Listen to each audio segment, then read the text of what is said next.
पारितोषिक आहे ते 3,36,333 रुपयाचं आहे.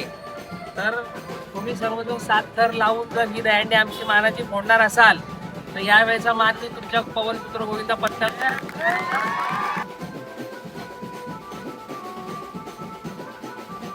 कळलंच नाही पाहिजे की आपण काय करतो, शांतपणे प्रॅक्टिस करायची. मी इलेक्शन लढताना लोकांना कळलंच नाही की हा काय करतो. रिझल्टच्या दिवशी नमस्कार मित्रांनो, मी ठाणेकर साहिल आणि आज आपण चाललो आहे म्हणजे आत्ता आपण चाललो आहे पवनपुत्र गोविंद पथकाकडे. पवनपुत्र गोविंद पथक या पथकाचं म्हणजे या गोविंद पथकाचं हे दुसरंच वर्ष आहे, पण तरी त्यांचा जोश आणि उत्साह खूप मोठा आहे. आणखी त्या गोविंद पथकात आहे ना बरीचशी लहान पोरंच आहेत, भरपूर अशी लहान पोरं आहेत.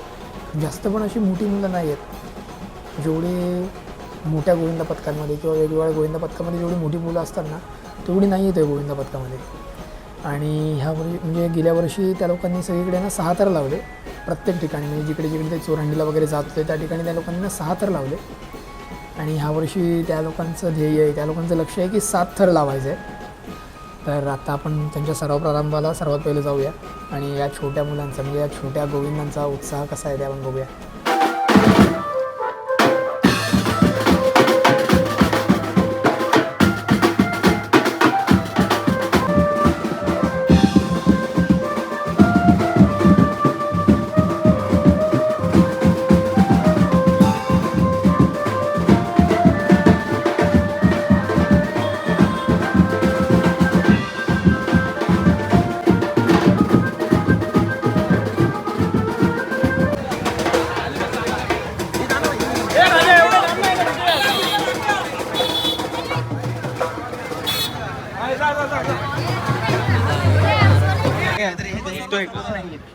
बघायला तर हे एवढ्या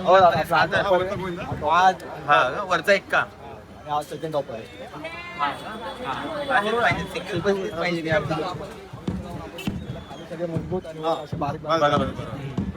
लोड घेतला पाहिजे आणि स्पर्धा नाही करायची. किती शांतपणे दुसऱ्याला दाखवण्यासाठी नाही करायची. दुसऱ्या मंडळांना कळलंच नाही पाहिजे की आपण काय करतो, शांतपणे प्रॅक्टिस करायची. मी इलेक्शन लढताना लोकांना कळलंच नाही की हा काय करतोय. रिझल्टच्या दिवशी त्यांना कळलं की याने काय केलेलं. त्यामुळे स्पर्धा नाही करायची. आपल्याला सिद्ध करायला प्रचंड मेहनत करत राहा आणि मेहनत घेऊन दहीहंडीचा हा एकमेकांच्या विश्वासाचा खेळ आहे. जे खालच्या ह्याच्यावरती वरचे असतात, वरच्यावरती ह्याच्यावरचे वरचे असेल, जे खालचा थर हल्ला तरी वरच्याचा असेल. त्यामुळे स्पर्धा नका करू. प्रचंड मेहनत घ्या, यश मिळेल. नक्की नक्की हो नाही लागले पुढच्या वर्षी अजून प्रॅक्टिस करून लावू, पण लागलेच पाहिजे. 8 तासा पोटी नाही करायचे. नाही नाही ते शेवटची येतात ना, शेवटच्या दिवशी प्रॅक्टिसला करायला नाही तर पकडायला येतात ना. आपले मित्र आणि दुसरं पहिल्याच वर्षी 6 थर 25 ठिकाणी लावणं म्हणजे सोपी गोष्ट नाहीये. म्हणजे ते खरोखर तुमचं ते तेवढी प्रॅक्टिसची मेहनत घेतलेली असेल. 7 तर आराम 7 तर आराम जेवढे मैदान लागतील नाही 7 थर लावा, 8 थराची प्रॅक्टिस करा, पण स्पर्धा नका करू. 7ची झाली तर 7च लावा. दुसऱ्याने 8 लावले म्हणून लावायचे ह्याच्यात पडू नका. पुढच्या वर्षी 8 लावले काय फरक पडत नाही. आणि हा टॉपर किती नाही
मोठे व्हा तुम्ही आमच्या सदिच्छा आहेतच.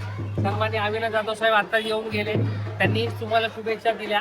प्रभाग अध्यक्ष नात्याने आमचे स्थानिक शहर सहसचिव सुशांत फडतरे, स्वप्नील बोराडे साहेब इथे आले. त्यांच्या वतीने आमच्या संपूर्ण प्रभागाच्या वतीने पूर्ण प्रभाग म्हणून आम्ही मनसे पक्ष म्हणून तुमच्या पाठीशी उभे सदैव राहू. आमची किसन नगरला एक मोठी दहीहंडी असते. स्वतः मी आयोजक असतो, त्याला माझे आमचे सगळे मित्रबंधू असतात. महाराष्ट्र नवनिर्माण सेना आयोजित 2021 सालापासून ती दहीहंडी आहे मानाची. सुरुवातीला आम्ही प्रथम वर्षी 55,555 रुपयाचं बक्षीस होतं. दुसऱ्या वर्षी 1,11,111 होतं. गत वर्षी जी झाली 2025ला त्याला 2,22,222 रुपयाचं बक्षीस होतं. पण ही दहीहंडी असते ती 7 थर लावून फोडावी लागते. तर ह्या वर्षीचं जे पारितोषिक आहे ते 3,33,333 रुपयाचं आहे. तर तुम्ही सर्वजण 7 थर लावून जर ही दहीहंडी आमची मानाची फोडणार असाल तर यावेळेचा मान मी तुमच्या पवनपुत्र गोविंद पत्कर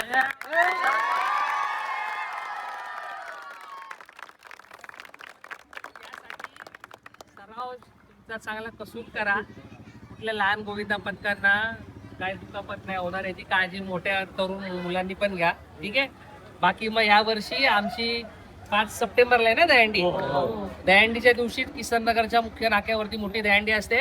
मी तुम्हाला किसन नगरचा मनसेचा आमचा प्रभाग अध्यक्ष म्हणून मी सगळ्यांना तुम्हाला त्या दहीहंडीसाठी निमंत्रित करतो.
भाऊन आपण आत्ता जस्ट निघालो घरी जायला. आणि ब्लॉग आवडला असेल तर नक्की लाईक, शेअर आणि सबस्क्राईब करायला विसरू नका.